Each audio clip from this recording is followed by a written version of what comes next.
Hello, everyone. This is Betsy Wurzel. You're a host of Chatting with Betsy on Passionate World Talk Radio Network, a subsidiary of Global Media Network, LLC.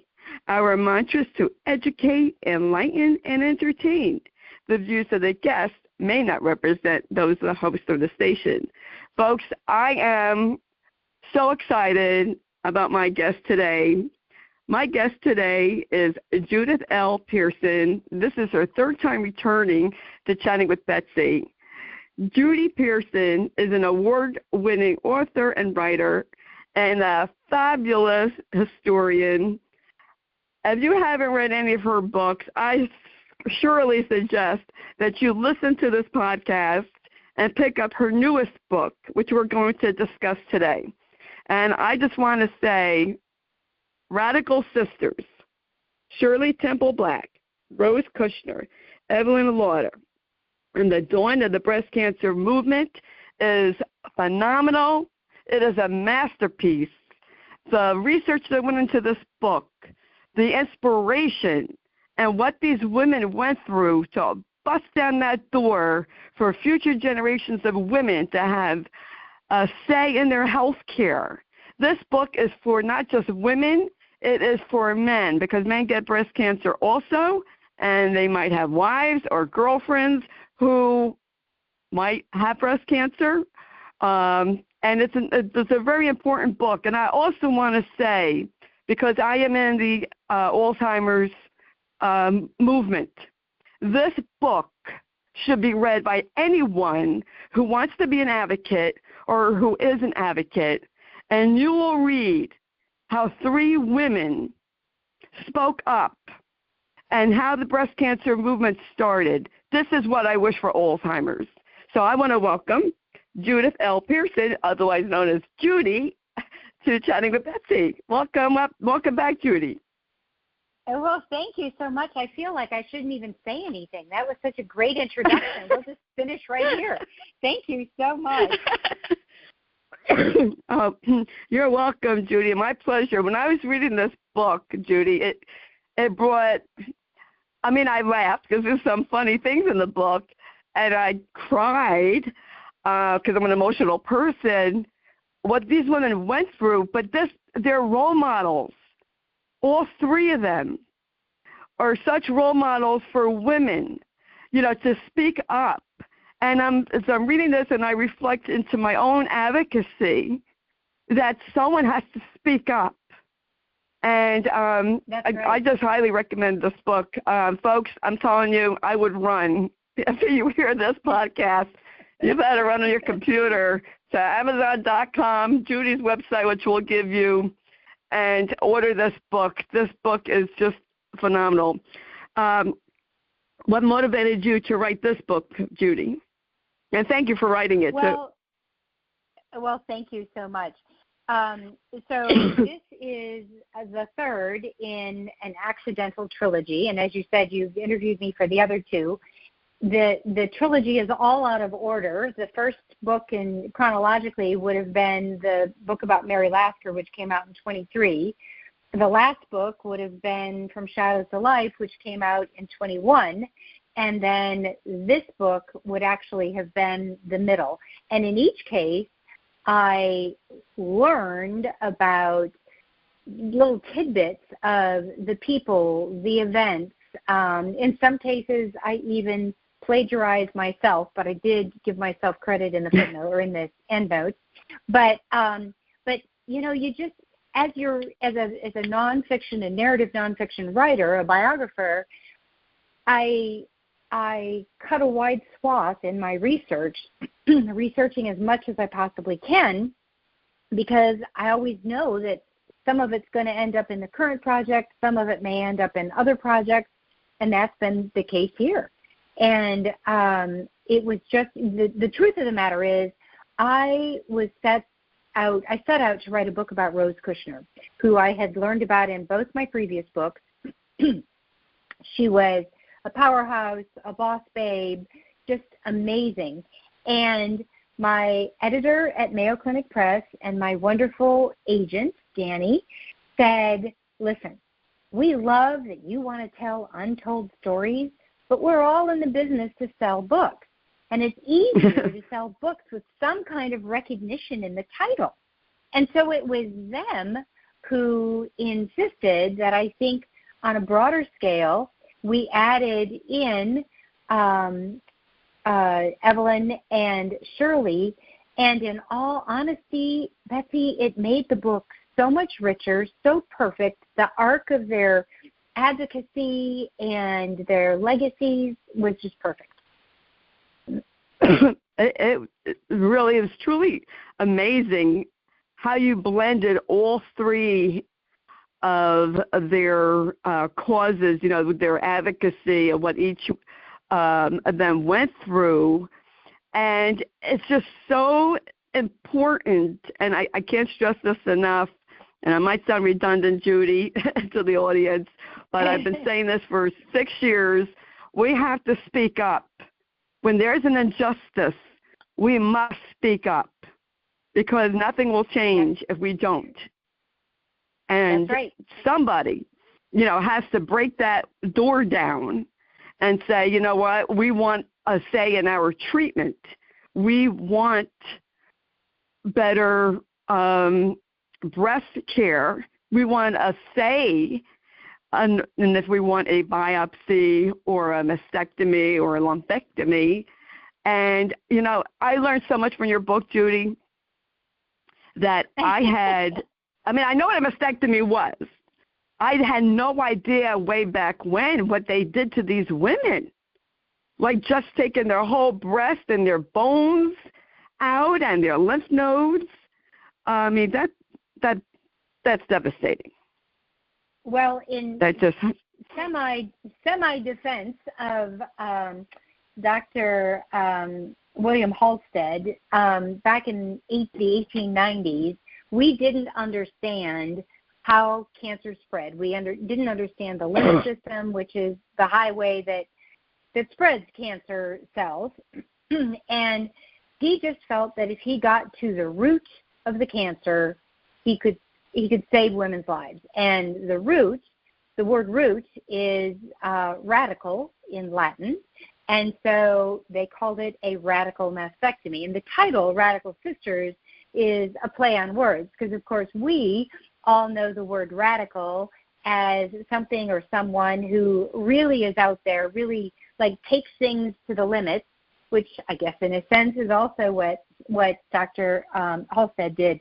So his mastectomy, he took all the lymph nodes. He took the pec muscles, the major and minor pec muscles, which allow you to raise your hand. So if you've had a mastectomy since the 1990s and you can raise your arm on the side of your mastectomy, it is because of these women's voices saying, the muscles don't, unless there's cancer in the muscles, you don't need to take the muscles. And then, again, cutting further to the root, taking ribs and clavicles, that just completely debilitated women. And not only were they unable to do things, they were so ashamed by what they looked like. So they hid. There weren't prosthetics. Their shoulders slumped. They were so concave on their chest. It was cruel and horrific for sure, but it was done with the idea that it would benefit the women. The cruelest part of all was that those mastectomies continued long after it had been declared by the National Institutes of Health and the National Cancer Institute as not a best practice. When Rose was on the Phil Donahue show in 1986, she actually said at that point in time that something like 60, I think, % of surgeons were still doing it, and the women never questioned it. Like you said, you got to speak up.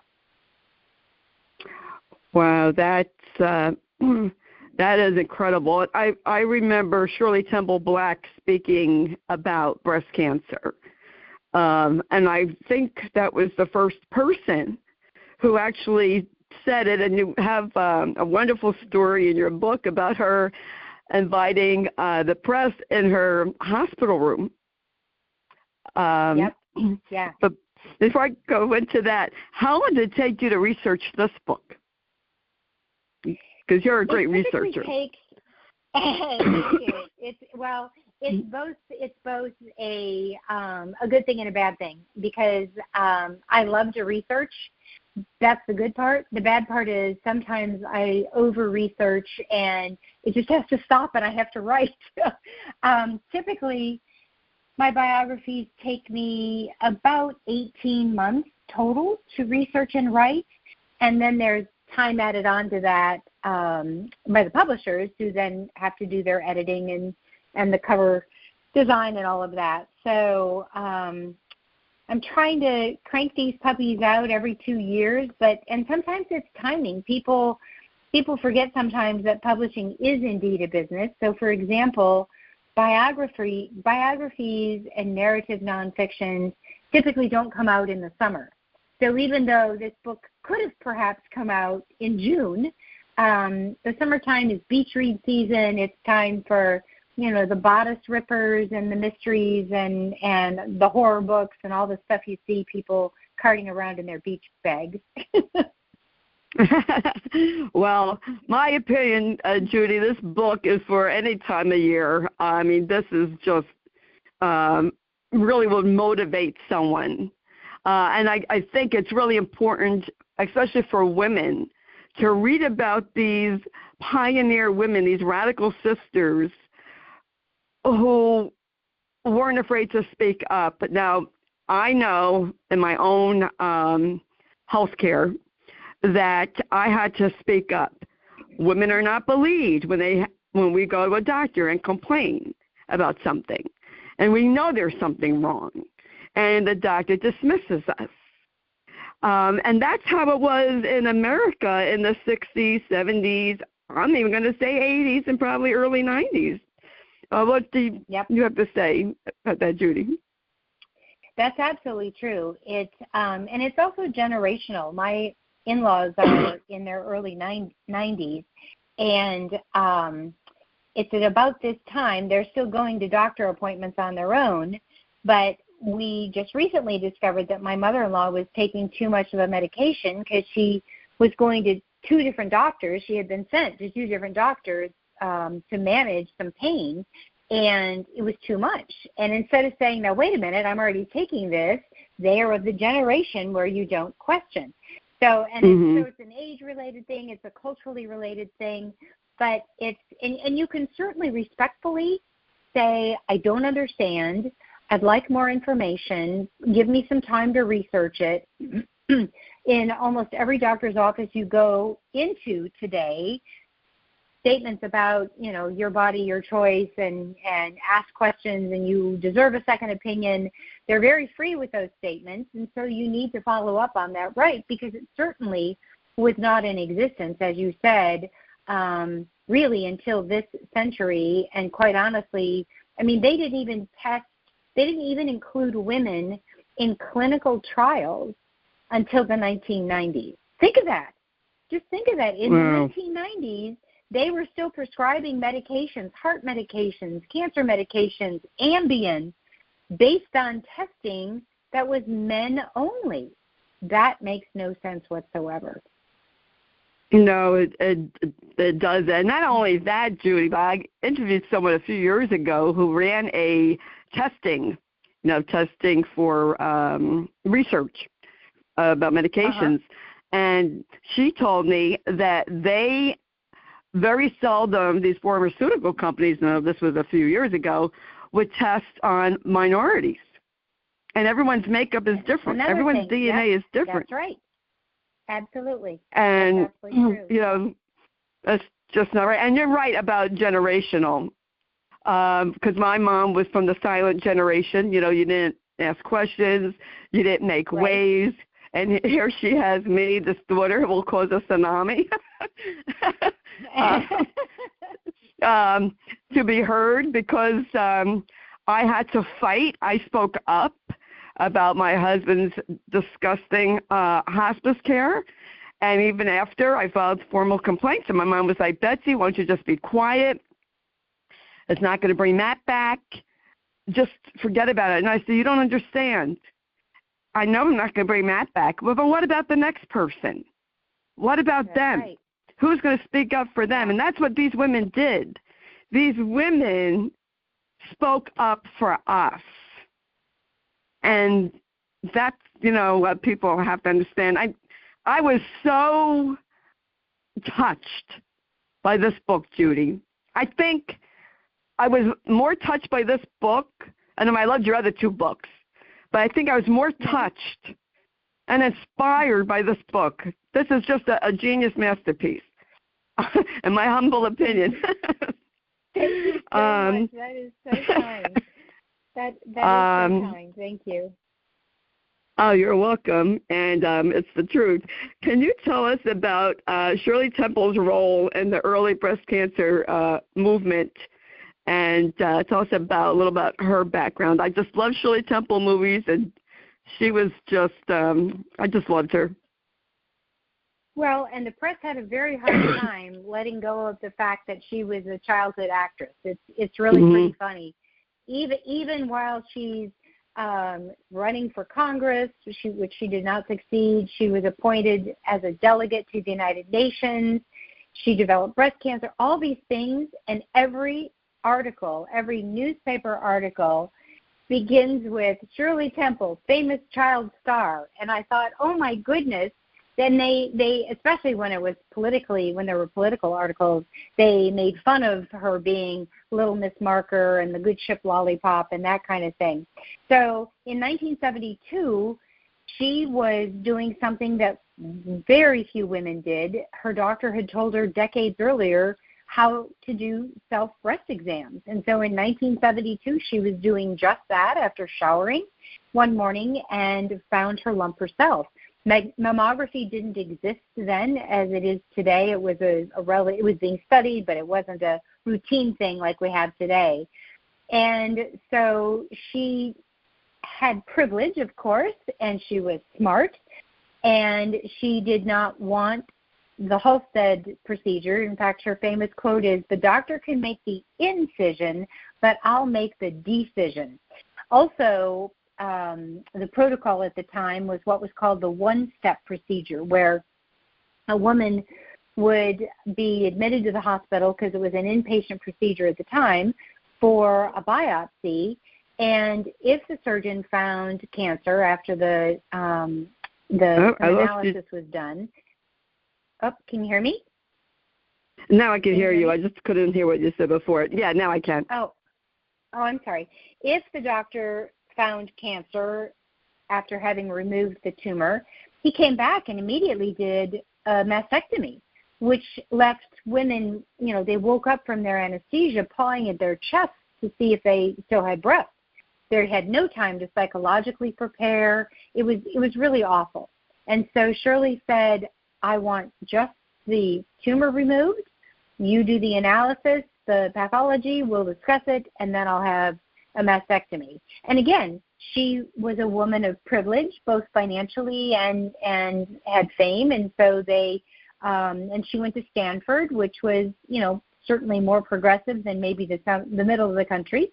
And so she had her wishes followed, and then, as you said, convened. The first thing she thought as she was coming back around the next day after her surgery, the first thing she thought was, how can I help my sisters? So she convened that press conference in her hospital room with a gardenia in her ear to tell women, if you feel something, don't be afraid. Yes. And back then, when Shirley Temple Black had her surgery, you didn't even discuss cancer. It was whispered. I think especially with women. Yeah, it was like, that's a funny thing. Yeah, go ahead. So breasts are so adored and yet so ignored when they get sick. So you never talked about your own breasts in public, and you didn't talk about cancer in general in those days because it had a very poor prognosis. They were just beginning to use chemotherapy. They hadn't really been able to control radiation treatment yet. In terms of using enough but not too much. So unless you were able to get your tumor looked at early enough, it just had a bad prognosis. So people didn't want to talk about it. That is so true. My mom had a friend, Tessie. She unfortunately was diagnosed with liver cancer. This is back in 1980. But when I read her history, because I worked in the hospital and she happened to be a patient, she had breast cancer, like way back, probably in the 60s. And when this is way before HIPAA lost people.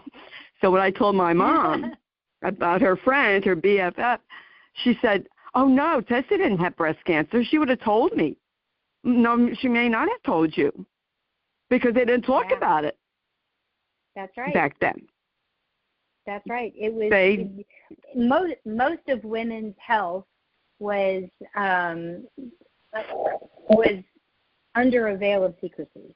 Doctors didn't explain procedures. Patients didn't talk about illnesses. Entire families didn't know that mothers and grandmothers had had cancer or had had breast cancer. They just simply died without ever having had a chance to communicate that to their families. And even the doctors at one point didn't even tell the patient sometimes that they had cancer. They told the family, but not the patient. That's right. I mean, I can't even imagine that. And that was really a frequent practice when it came to women. They just didn't think that we had the constitution to be able to withstand such a shocking diagnosis. And in general, that if you told the patient they had cancer, again, because it was such a poor prognosis, they'd just give up and die. Which, it's hard to imagine, but it went on not all that long ago. Yeah, and women didn't have a choice. And now we do, and it's because of the women who, spoke up. When I used to be in my car and do videos about raising awareness on Alzheimer's, I would say, how do you think the breast cancer movement got started? People spoke up. They banded together, and they said, we're not taking this anymore. We want treatment. We want a say. We want a cure. That's right. And most importantly was that research be done, that money be allocated to measure it with the amount of diagnoses, which by this time were coming at epidemic rates. Women were being diagnosed and dying just as if it was the bubonic plague.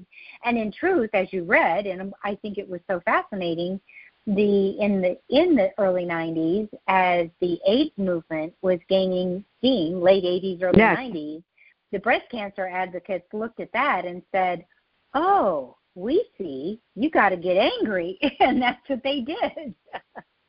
Yes, I've mentioned that too. Yes, the AIDS movement. I read that in your book, and the ribbon campaign, which we'll get into. I do want to do a side note here, Judy, before I forget, because I read an article, and I thought of you when I was reading this article last night. There was in the AARP magazine, AARP, and a woman, she went for her yearly mammogram, and she used, I paid for this also, if you pay $40 extra for the AI, I guess screening, you know what I'm talking about? It detected her cancer very early because she had paid that extra $40. And I just want to tell the audience, if you have the money, maybe you can work out some kind of payment or something, spend that extra $40.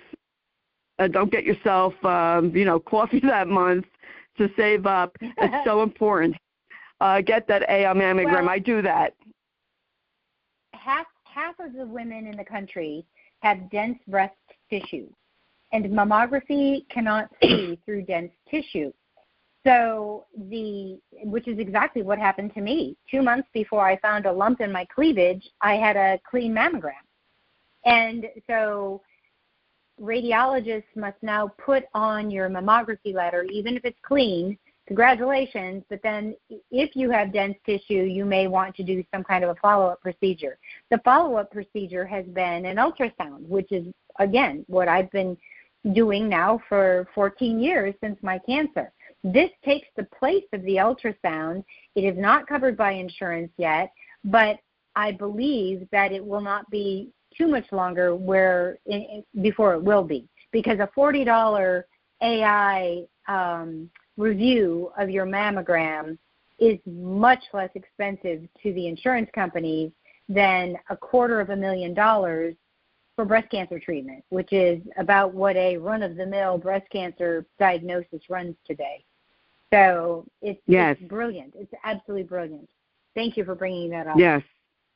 Oh, you're welcome. I said, I got to tell this in the interview with Judy because it's very important, and it's, well worth the peace of mind that you get from it. And tell us about Rose Kushner. No, she was mentioned in the book Mary Lasker. Of course, I forgot. It was mentioned in she was mentioned in the book, but she sounded like a real ball of fire, like just she really was. Very vibrant person, very energetic, and didn't take anything from anybody. I just loved reading about her.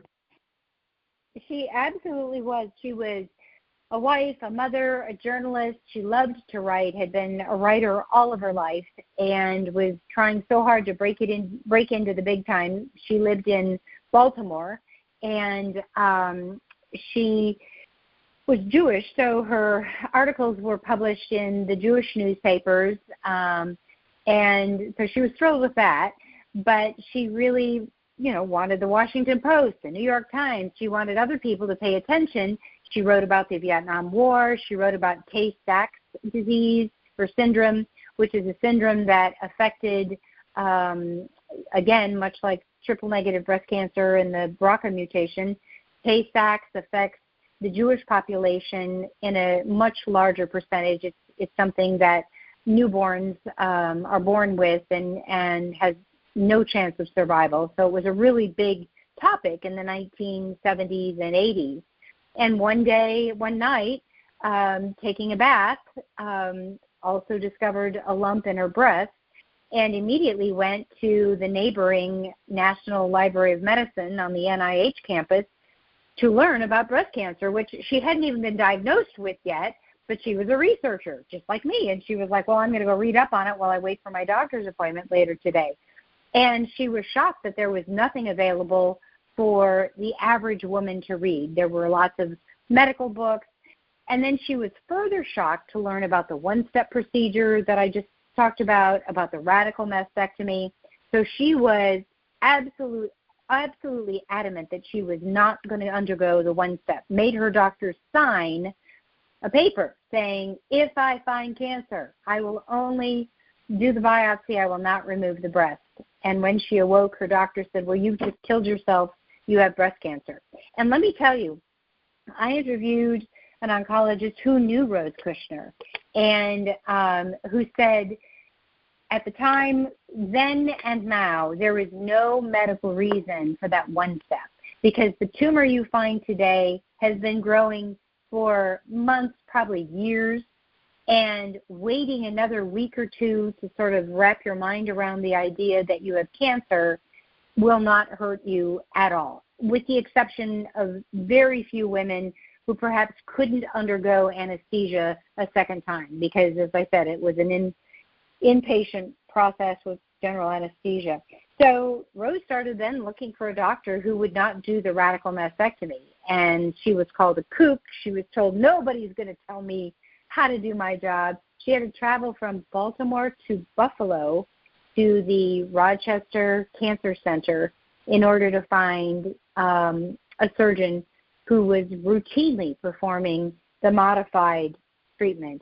And the article she wrote about her treatment, and then the book that she wrote, but the article in particular, all of a sudden, after Betty Ford's diagnosis a few months later, became very popular and was published in the Washington Post, and she joked if I'd known breast cancer would get me into the Post, I would have agreed to have it long ago.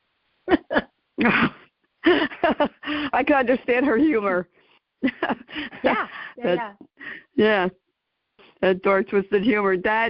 Now, after she had breast cancer, did she continue writing articles in the Jewish newspapers for people who spoke Yiddish to know about breast cancer and the treatments? She might have, and she did not, although she grew up speaking Yiddish until she was about 5. That's all that was spoken at home. But but I don't believe she could write it. So what she was writing in the Jewish newspapers were articles of Jewish interest, but they were actually general interest as well. So whether or not they continue to be published in those papers, I would assume so. I would assume they would even be picked up. But she wisely realized they were local newspapers, so she wisely realized that she needed a much wider net to get this information out, and so began writing the book that came out almost a year to the day after her own discovery it's called Why Me, and it is everything you could ever want to know about breast cancer, from the moment that you find a lump all the way through to the what's next kind of a question. And it, too, was a brilliant, groundbreaking thing. That is, to me, just mind-boggling. And I know, because I'm Jewish, that Ashkenazi Jewish, Eastern European, they're more prone to getting breast cancer. So if you're of Ashkenazi, how are you? Origin, get your mammograms. It's so important. And the gene, what's it called? The begins with the B. You had mentioned it earlier. It's the BRCA. It's a mutation of the gene. And so the BR for breast and the CA for cancer.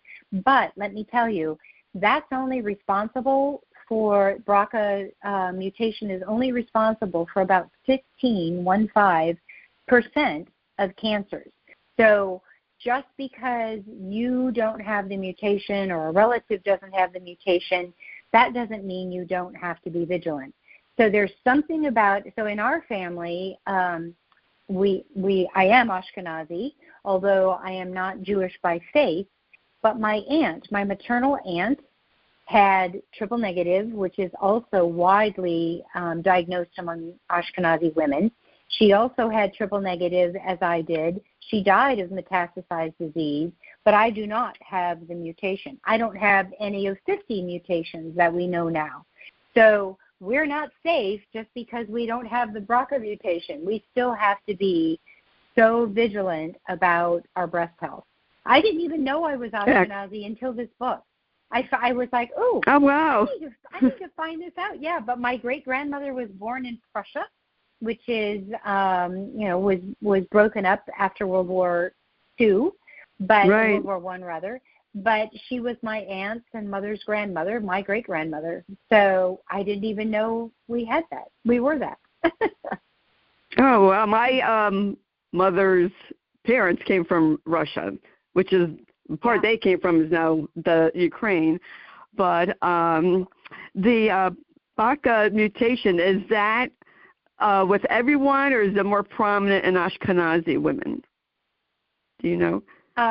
Non-Jewish women, non-Ashkenazi women also might have the BRCA mutation. And again, when you think back to your heritage, which is much easier to search out now because of the genetic testing, we can 23andMe and all of those, plus the Ancestors.com. But there can be lots of people, just like I was, who have that heritage and don't realize it. So, but it is more prevalent. It is more prevalent among Jewish women. Triple-negative breast cancer and the BRCA mutation more prevalent among Ashkenazi. So again, if you're Jewish and not Ashkenazi, you're less likely. If you're not Jewish and you don't know if you're Ashkenazi, it's a roll of the dice. Yeah. That's, I go every year. And just go one ahead. other thing to pass along. If you do have the mutation or any genetic mutation, but let's talk about the BRCA one, it is not uniquely to women, because when my oncologist had me tested, I said, well, it doesn't matter.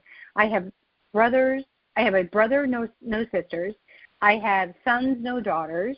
And she said it absolutely matters, because men also can pass on that gene, and we now know it's also connected to prostate cancer. So just because you don't have any female family members doesn't mean that it might not still be passed on to your granddaughters, your nieces, that kind of thing. That's important that you brought that out, Judy, and thank you, because I heard that a long time ago, that it could be passed down to the sons and they could get a different form of cancer from that BRCA mutation gene. So that's important to know. And, people don't think of men even getting breast cancer, but they can, and they do. That's right. Yeah. A very small percentage, something like 8%. Yeah. Excuse me, do get breast cancer. It's so important, Judy, and your book brings it out, to be so vigilant in your own health care and to educate yourself. And I say this all the time about other diseases. Educate yourself about your family history. If you can know your family history of inherited diseases and those that aren't, and to know, about medications and to research so that you are, what is a patient but a customer? That's how I look at it. I'm a customer, and a doctor's providing a service, and they need to listen to me. That's right. Absolutely. Absolutely. Excuse me. And I think the other thing that's really lovely about these three ladies, particularly later on, Evelyn Lauder, Estee Lauder's daughter-in-law, again, a woman of great privilege, a woman of great wealth, and she too, them had this desire to give back to the other women who will follow behind them. And in Evelyn's case, she said, we've asked women for decades to buy our products. Now it's time that we give back to them. And there's something, it's called pro-social behavior. I call it a second act. It's basically volunteering. But when you do it after a life crisis, the great health benefits of volunteering are even more meaningful after a life crisis. It gives meaning to something that's happened to you or a loved one, as you talked about advocating for your husband and continuing to do so even after he was gone. It's exactly what you said. If your work can help someone else, that'll make it all worthwhile. But in the meantime, shining your light out, it takes away all of the power of your anxieties, your fears, your grief, your asking what if. If you're focusing on someone or something else, you don't have any space for any of that negativity. That's true. That is very true. And I feel, Judy, when we share our stories, and I say this all the time, it's not for sympathy. It's not for pity. It's so the public can be aware of what is available to them, learn from our mistakes, and, we connect. I feel that we connect our humanity to each other when we share experiences. These three women were powerhouses. They had breast cancer, and they powered through to help others. And, of course, I'm familiar with the Lauder company. I buy their products, much to my pocketbook's demise. But can you tell us about Evelyn Lauder? And I love how you just in such detail told each woman's history. again, phenomenal book. So, yes, tell us about Evelyn Lauder and how she became involved with, she just did so much in having a breast cancer center and, the Pink Ribbon campaign. Right. So you could discuss that. Well, sure. So, and the other thing, too, that I try to do in all of my books, my first books were about World War II, so they had a lot of history built into them. But I think that biographies are so much richer when you as a reader understand what's going on in the world around the subject. Because today, the phenomenal work of these three women is sort of, people scratch their heads. Well, what do you mean there wasn't a Breast Cancer Awareness Month? And what do you mean there wasn't a pink ribbon? So you have to understand the context in which these women lived.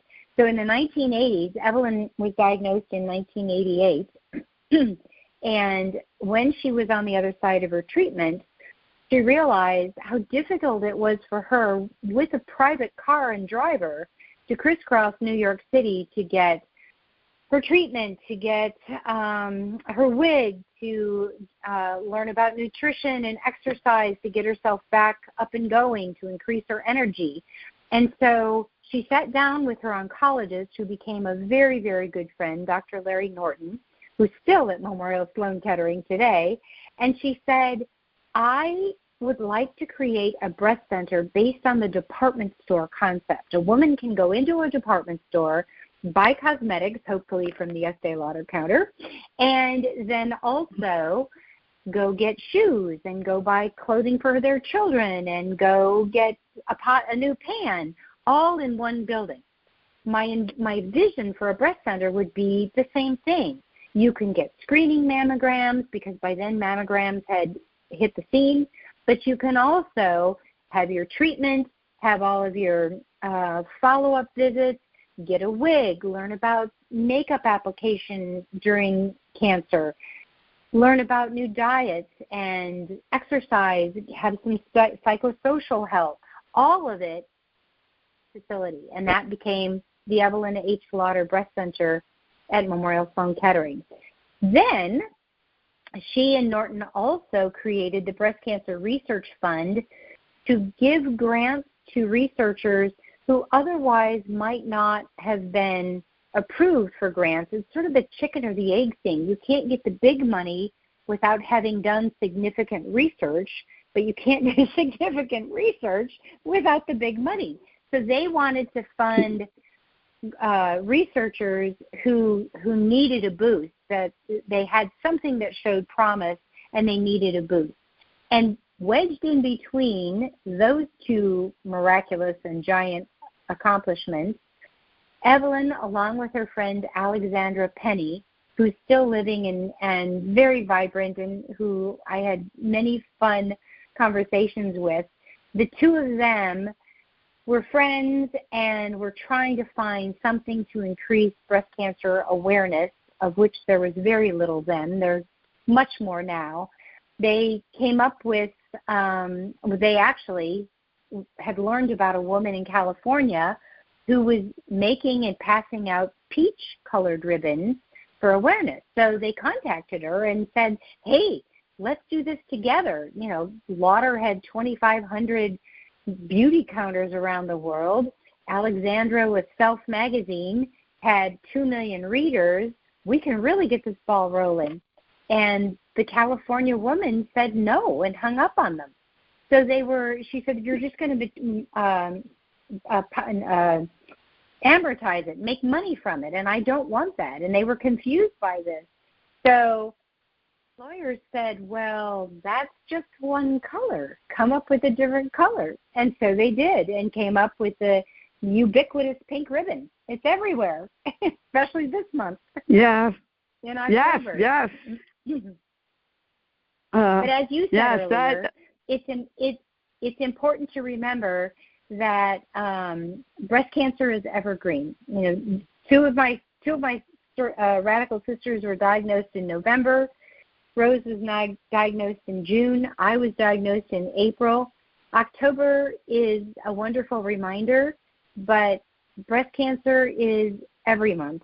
So that makes this book pretty evergreen as well. Yes, that's what, Judy, you took the words right out of my mouth, because I was going to say that, breast cancer awareness, just like I believe Alzheimer's awareness, is not just on the month that it's their awareness month. It's every month.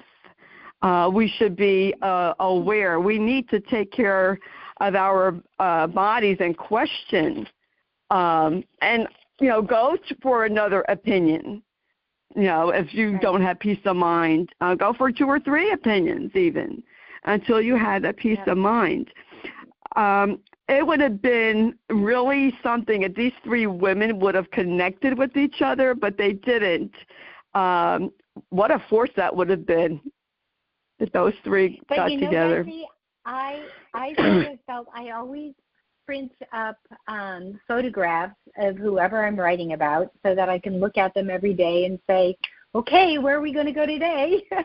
And I very often felt as though they were in the room with me and in conversation with me. They certainly would have been aware of one another. There's no doubt about that. And but just it's sort of like Legos, they just built one on top of the other. And certainly their shoulders are the shoulders on which today's breast cancer movement, still continuing, rests. Yes, and that's what happens. You had the pioneers, and then the other people learned from the original pioneers, and it builds up. And I'm glad that there is such a huge breast cancer awareness. I'm glad that now Alzheimer's caregivers are being more vocal. There's much more available now. And why is that? Yes. Because people spoke up. It took a long time, right. Very long time. I've been at this. I went in my car 8 years ago, and people just did not want to speak up about their journeys. We need to speak up about our journeys. Judy, what do you hope your book would accomplish, and what did you envision as your primary audience for this book? Because I think it's for everybody. Well, so I think 2 things in terms of what I'd like it to accomplish. First of all, that readers consider these 3 women, 2 who were famous and wealthy, and one who was just a regular gal like me, doing what they did, taking their second acts to the limits to make things better for the people who came behind them. And the other important thing to remember is that doing something, first of all, you don't have to go large. You can do small second acts and still make an impact in others' lives. But my very favorite quote that I repeat often from the cultural anthropologist Margaret Mead is, never doubt that a small group of thoughtful, committed citizens can change the world. Indeed, it's the only thing that ever has. You don't have to be famous. You don't have to have a lot of money. You just have to, as you said at the outset, speak up. Just ask questions. Advocate for yourself. Advocate for others. Advocate for those who are yet to come. But speak up. Yes, that's so important. Judy, what's next in the horizon for you? You are such a talented writer and historian. Do you have a sneak peek? I'm leaving the medical world, which is kind of hard to do. And I'm writing about an amazing woman whose major work occurred during the 1950s, which is sort of a forgotten decade for women. There were the Rosie the Riveters in the 40s, and then there were the women's livers and marchers in the 60s. But the 50s is a really interesting decade, and I'm really excited about writing this book. I'm keeping her name under wraps until the contract is signed, but I'm already well into the research, and I'm super excited about it. Oh, wow. You'll have to come back with that book. I will. That's for sure. It's always a joy talking to you, Judy. Where can people find you, find your book? So my website is judithlpearson.com, and that's Pearson. On Instagram, I'm Judith P. Wright. And I want to remind, and the book is available everywhere books are sold. So whether online, in independent bookstores, brick and mortars. I love book clubs. Invite me to your book club. I don't even have to come. We can Zoom. It'll be big fun.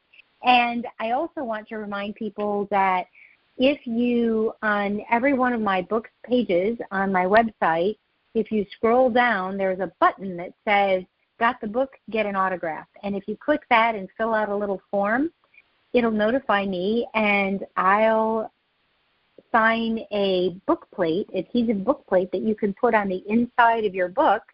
I can't guarantee it'll increase the value, but at least if it has your name, it'll, you'll know whose book it is.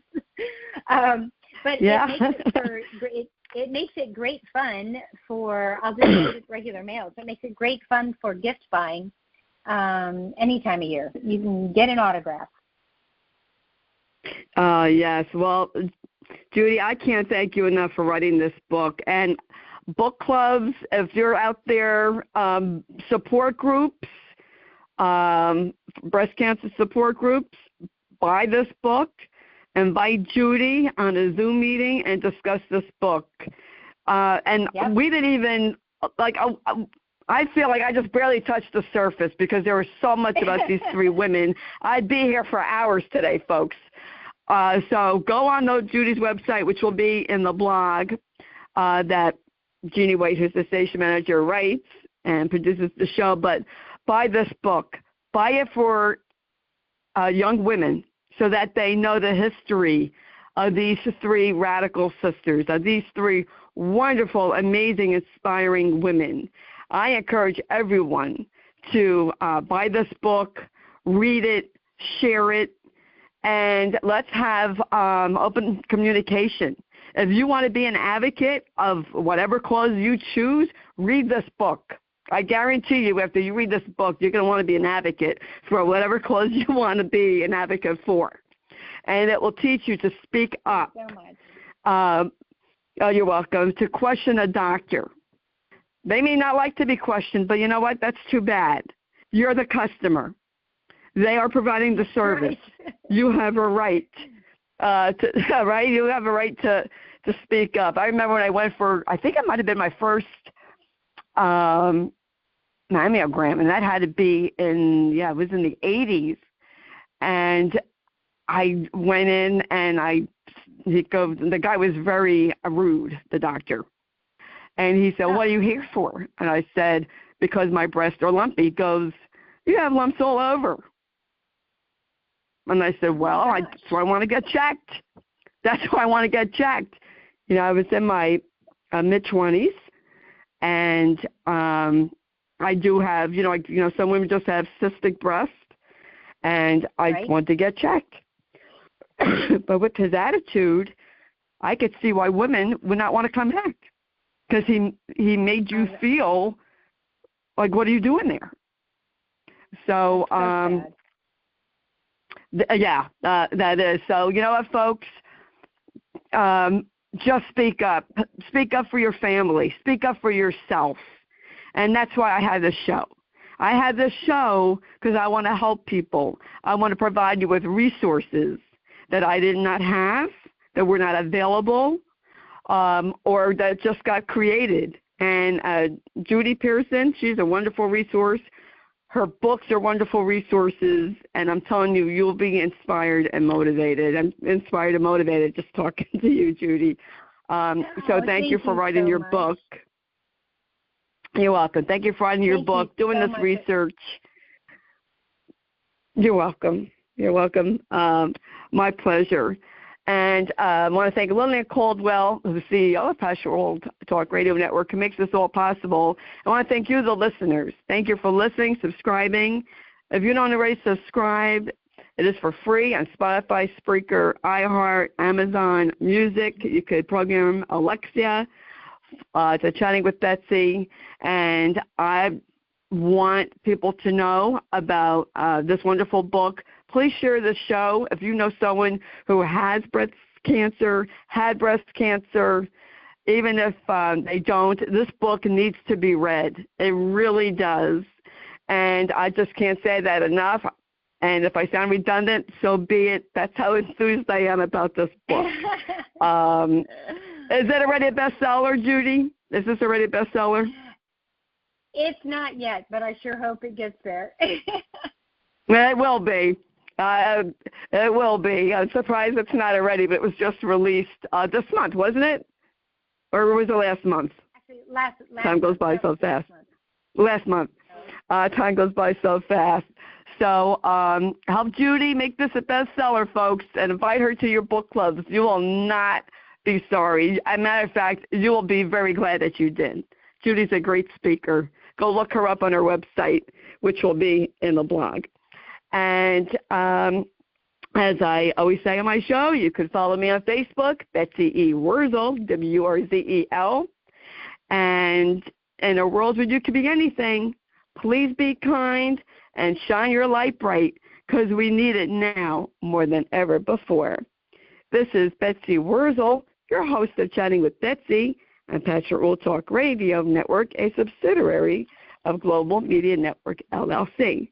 Bye-bye now.